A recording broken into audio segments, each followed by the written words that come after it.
De volta aqui com a Sabatina Guará, hoje, TV Guará Rádio Universidade FM, hoje recebemos o candidato do PSDB ao Senado, Alexandre Almeida. Candidato, o senhor já citou, eu até agradeço o senhor como telespectador, algumas entrevistas que nós tivemos aqui. Uma delas foi um suposto, na sua análise, ataque ao judiciário, que eu me lembro muito bem, que foi o senador e candidato à reeleição Edson Lobão, que falou isso. E eu queria lhe perguntar o seguinte, logo depois dessa entrevista, uma semana depois, o senhor fez uma entrada na televisão falando dos processos que o candidato Lobão enfrenta, os inquéritos, e depois o senhor entrou com foi a Polícia Federal dar entrada num boletim de ocorrência que o senhor teria sofrido ameaças do candidato a suplente de Edson Lobão, que é o Edson Lobão Filho. Que tipo de ameaça foi essa que lhe deixou tão tenso a ponto de achar que sua família estava em risco? Segundo eu li, foi isso que o senhor declarou à polícia? Logo após um programa eleitoral que nós divulgamos, onde apresentávamos que um dos candidatos ao cargo de senador da República respondia a vários inquéritos por corrupção, lavagem de dinheiro, formação de quadrilha. O seu filho, que é o seu primeiro suplente, ele então me mandou uma mensagem ameaçadora. Mensagem? Que tipo de mensagem? Mensagem no celular, pessoal, me ameaçando, né? E eu então tive a preocupação de procurar as instituições que eu entendo competentes para esse tipo de postura. Afinal de contas, foi uma ameaça querendo me intimidar, vinda de um candidato, né, ao cargo de senador da República.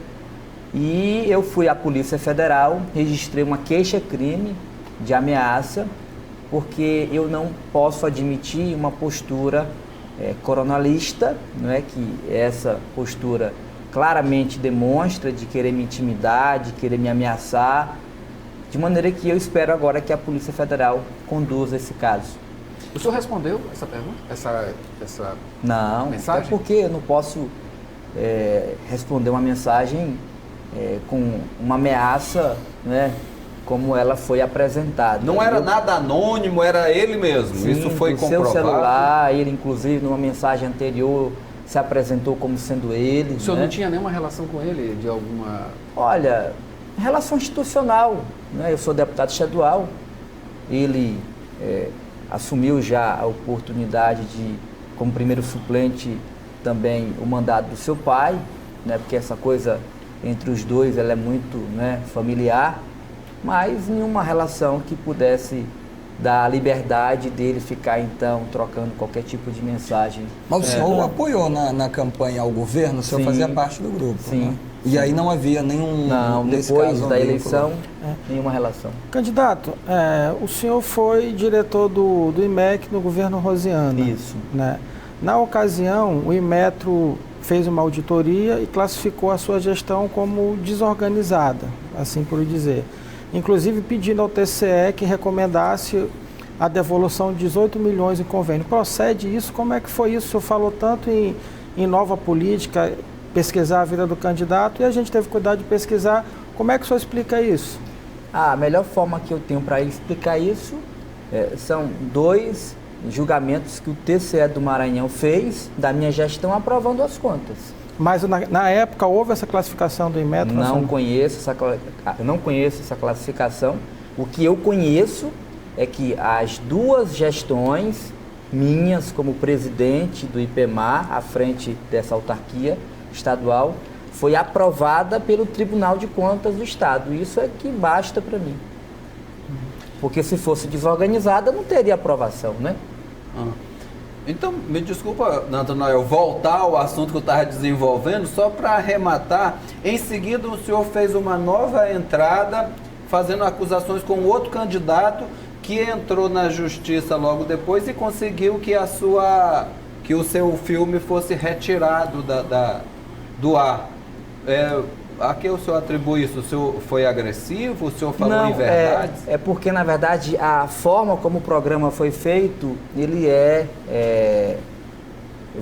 vedado pela legislação, ou seja, não pode ser feita nenhuma pesquisa, né, mesmo que seja com caráter jornalístico, mas a gente já alterou o programa para a gente mostrar ao Maranhão que esse candidato ele responde a vários processos também, né, por crime de licitação, vários inquéritos. Então, a gente já alterou o programa e a gente já está tendo, então, esse programa sendo veiculado normalmente. O senhor espera alguma reação, sei lá, oficial ou não, por conta disso? Como assim? Retaliação? Retaliação, de alguma maneira?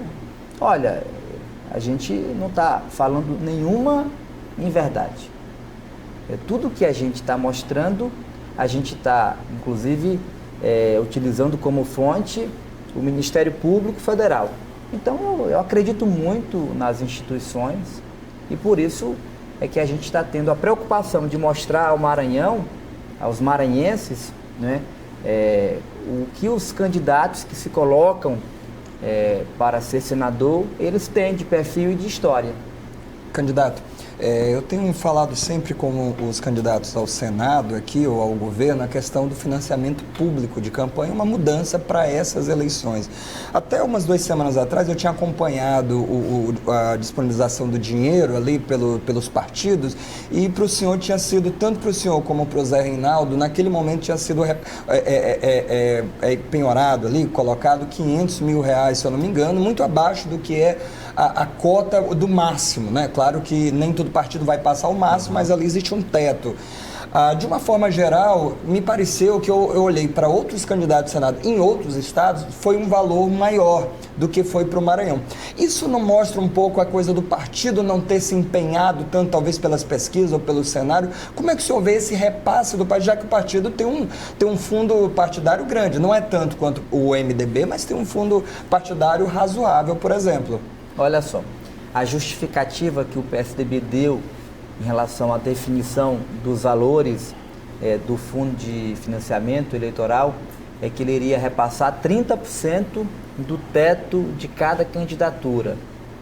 E essa realidade foi necessária diante da quantidade de candidaturas que o PSDB tem de senador, de governador e ainda tem uma candidatura de presidente da República. Então, essa quantidade de candidaturas, sobretudo majoritárias, terminou fazendo com que o partido ele definisse esse critério. Por exemplo, mas não é o mesmo que ele vai passar, por exemplo, o Dória no governo do estado em São Paulo, ou então para determinados candidatos. Ele fez uma equiparação, não sei se naquele momento havia aquele valor e se no momento seguinte ele vai fazer uma compensação, por exemplo. O senhor tem acompanhado essa questão? Não. Eu não tenho acompanhado os outros estados. Para o Maranhão veio quanto do fundo partidário para a campanha PSDB? Já até esse momento, atualizando, já recebido. Eu recebi, como candidato a senador, R$500 mil. Que é esse valor que estava lá já informando. Depois disso, não. Até agora não. Mas há uma previsão, então, de 30% do teto, que é de o teto de senador... Corresponde a aproximadamente R$1 milhão. R$1 milhão, que é a previsão para vir. Isso. Como deputado federal, alguns candidatos devem receber um valor também, mas está se reclamando que para deputado estadual não vem. Para senador, o senhor considera a atenção sendo dada? Uma coisa que ficou muito clara é que esse financiamento público, ele se preocupou muito mais em viabilizar a vida dos políticos profissionais do que de candidaturas que não representam esse tradicionalismo político que ainda, infelizmente, prevalece nos partidos brasileiros. Então, indiscutivelmente, essa forma que foi recentemente implantada, que demonstra mais uma vez que o Congresso ele termina fazendo decisões muito do ajeitadinho, tem contemplado muito mais os políticos profissionais no Brasil. Então a gente não deve esperar renovação, por exemplo, na Câmara Federal, ou até mesmo no Senado o senhor está tentando, mas em geral vai ser muito difícil, né? Privilegia. Olha só, eu acredito muito que a gente vive um novo momento na política brasileira. Eu estou muito otimista. Eu não posso usar o parâmetro do financiamento como o maior parâmetro. Se eu for pensar assim, a gente nem sai de casa. Então, assim, eu acredito muito na liberdade, na consciência, no novo momento que nós estamos vivendo. E por isso eu estou tendo a preocupação de fazer um debate muito franco, muito verdadeiro com os maranhenses. A minha candidatura, repito, é a candidatura diferente de tudo que aí está, né, colocado. Então, eu estou muito otimista. Eu não posso perder o meu otimismo por conta de uma questão de financiamento. Não. A gente tem aí várias ferramentas que proporcionará à população maranhense conhecer os candidatos, a conhecer as propostas, e é nessa linha que eu estou me guiando. Por que o senhor afirma que a sua candidatura é diferente dos demais 11 candidatos ao Senado? O senhor poderia explicar melhor isso? Porque são 11, se não me engano, 11 Ele candidatos. mais 10. O que de diferente tem de todos esses candidatos? Olha, eu sei que já explicou os casos mais antigos, do pessoal que está aí, ficha limpa, tudo. Mas dos demais, dos candidatos menores ali, o que tem de diferente disso? Porque a gente vê a mesma dificuldade dos candidatos menores, até inclusive do senhor, como um nome novo, de estar aparecendo ali na mídia, tudo, até no debate. O que o senhor tem de fato de novo em relação a toda essa gama de candidatos, principalmente esses menores ali que não estão brigando ali também com os políticos, digamos, tradicionais que estão na liderança ali? Eu só acrescentaria, se o Natana mais uma vez me permite, é que o senhor já esteve na situação e falou isso, e na oposição. Entre situação e oposição, o que há de novo no Alexandre? Nas propostas do Alexandre, por exemplo? É exatamente essa nova consciência que nós defendemos. Eu disse agora há pouco que eu já tive a oportunidade de ser deputado de situação e ser deputado considerado de oposição. Aí eu me pergunto, e pergunto a você que está agora me assistindo, quando você vota em um deputado estadual, em um deputado federal, você já define ele como deputado de situação ou de oposição? Eu tenho certeza que você não faz essa diferenciação. Você escolhe o seu deputado estadual e o seu senador querendo que ele lhe represente na esfera de poder que ele se coloca como candidato. E que essa definição de deputado de situação de oposição termina sendo uma estratégia dos políticos profissionais para fazer uma divisão, e essa divisão permitir a ele mais facilidade na continuação do poder. A nova consciência que nós aqui pregamos é exatamente que a gente não tenha a diferenciação política a partir desse critério. Porque no fundo, o que você quer de todos os seus representantes é que a gente possa cumprir com o papel de construir políticas públicas, desenvolver políticas públicas que de fato possa chegar na sua casa. Eu sou jovem, mas e sendo jovem, mas o que isso tem de diferente? Só me permita eu aqui concluir meu raciocínio. Eu, como jovem, não quero ser conhecido apenas como o candidato a senador mais jovem do Brasil. Eu quero ser, de fato, conhecido como aquele que é capaz de defender políticas que possa combater, primeiro, a corrupção, que infelizmente termina sendo um câncer muito forte no nosso país. Segundo, há uma falência na representatividade. Você sabe disso. Os candidatos, quando chegam à eleição, se apresentam como aqueles que irão solucionar os problemas da sociedade. Quando chegam no Congresso, a sua preocupação é muito mais em defender os interesses do seu partido, do seu grupo político, de governo A e B, para ter, inclusive, a contemplação de algum cargo público e, a partir dali, ele poder ter acesso a recursos públicos. E a Lava Jato mostrou que essa prática, que essa forma de representatividade, além de estar falida, ela infelizmente tem proporcionado dois fatores. O primeiro fator, o enriquecimento ilícito de muitos políticos profissionais. E do outro lado, tem facilitado a continuação desses políticos profissionais no poder. Então a gente agora tem a oportunidade de romper com essa barreira, de romper com essa realidade. E eu assumo um compromisso com você, maranhense, que está agora me assistindo, me ouvindo, chegando ao Senado, fazer de fato uma representatividade que esteja voltada não aos meus interesses particulares, não aos meus interesses familiares, mas, acima de tudo, uma representatividade comprometida com você. E eu, como jovem, por exemplo, sei a realidade nua e crua que o jovem passa. com a falta de políticas públicas de esporte, de lazer, de cultura. E como senador, eu quero inclusive apresentar uma proposta que é a criação do Fundo Condicional de Esporte e Lazer e do Fundo Condicional de Cultura. Um fundo que tem a mesma natureza que o Fundeb e que o Fundo de Saúde. No passado, os municípios, por exemplo, eles não eram obrigados a investir um percentual da sua receita corrente líquida com a educação. Com a criação do Fundef e agora Fundeb, os municípios têm a obrigatoriedade de investir 25% da sua receita corrente líquida na política pública de educação e 15% com a política pública de saúde. E nós podemos sim, a partir da reestruturação do Estado, da diminuição de 1/3 do Congresso Nacional e mais do que isso, com a melhor distribuição das receitas oriundas dos tributos que todos nós pagamos, proporcionar que esses fundos eles possam existir, ter sustentabilidade e a gente possa ter de fato políticas públicas voltadas para a nossa juventude. É inadmissível a gente ver jovens numa fase de frustração, caminhando para as drogas e depois para a criminalidade. Nós nunca tivemos tantos crimes contra o patrimônio público como estamos tendo agora.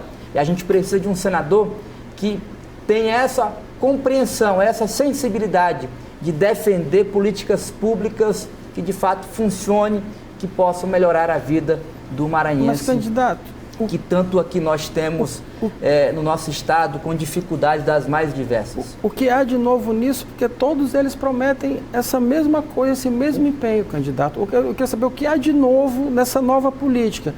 Porque todos os candidatos que passaram por aqui prometeram praticamente a mesma coisa, o mesmo empenho, mudança, tudo. O que há de novo, de fato, assim, na prática disso? Olha só, uma coisa eu garanto a você. Candidato, para responder Quanto essa tempo? pergunta. 1 minuto, a gente já estourou. Vamos estourar um pouquinho, Olha só, vamos estourar um pouquinho, eu aceito. Olha só, uma coisa eu garanto a você.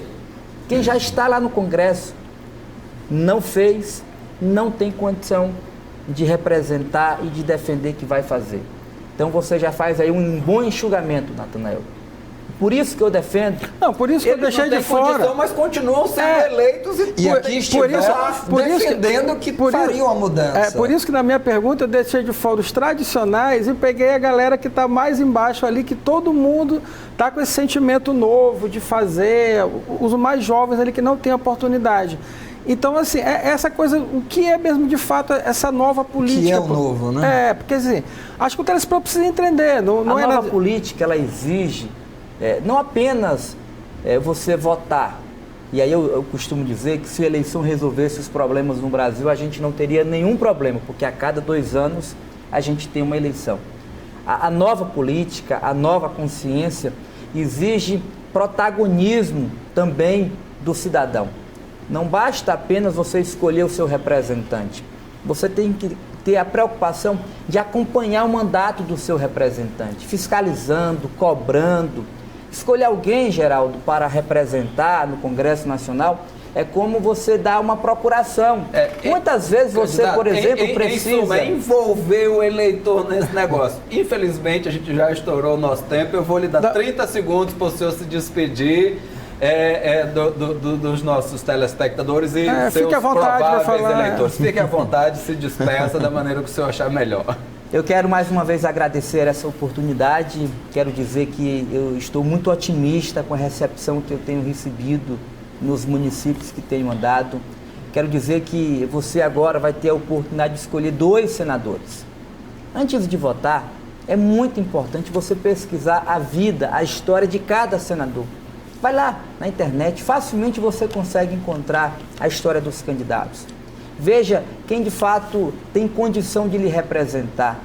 E aí, ao pesquisar e depois votar, eu convido você a uma nova postura, a uma nova atitude. Acompanhar o mandato de quem você escolheu para lhe representar. Com essa nova consciência, a gente vai ter a oportunidade de ter uma nova política e uma nova realidade em nosso país. Muito bem. Obrigado ao candidato ao Senado Alexandre Almeida, Natanael Saldanha, Adalberto. Obrigado a vocês que têm acompanhado o nosso trabalho aqui nas Sabatinas.